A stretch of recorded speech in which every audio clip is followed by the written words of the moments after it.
Hand plane terminology can be extremely confusing, especially if you're new to hand planes. As you start to look at different options, you'll no doubt hear the terms bench plane and block plane thrown around a lot. But what really distinguishes a bench plane from a block plane? The difference between the two styles is largely a matter of opinion, because there's really no definitive definition of bench plane and block plane. Some people will call any large plane with a handle a bench plane, and any small one-handed plane a block plane. However, my preference is to use the two terms a little bit more specifically. I like to distinguish a bench plane from a block plane by the way the blade is mounted in the tool. In this style of plane, which I refer to as a bench plane, the blade is arranged with the bevel facing down. This is what we refer to as the bevel of the blade. In this style of plane, that bevel faces down. What that means is that when we think about the angle between the surface of the wood and the cutting edge, we measure between the wood and the back side of the blade.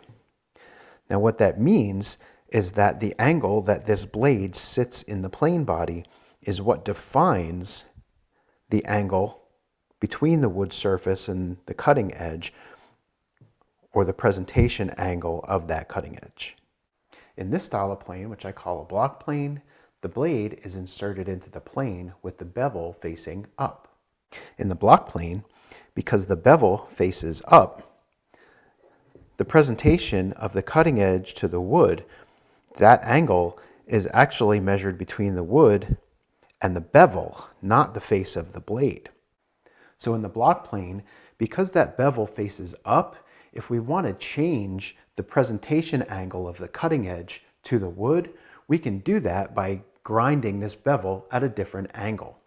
With the bench plane, because the bevel faces down, that angle is fixed by the angle that the blade mounts in the plane. Both block planes and bench planes can be found in large and small versions with and without totes and knobs. For example, these are all bench planes. They all have their blades inserted with the bevels facing down. They all have totes and knobs. This miter plane that we discussed earlier, I would consider this a bench plane as well because it's bedded with its blade bevel down. However, there are no handles on this plane. Block planes can also be small or large and have totes and knobs or not.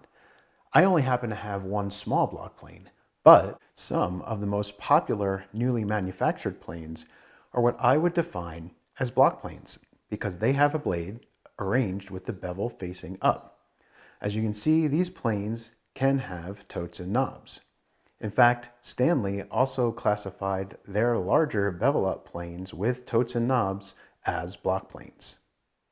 Ultimately, it doesn't matter if you choose a bench plane or a block plane for your work. They both do the same jobs and they both have their pros and cons.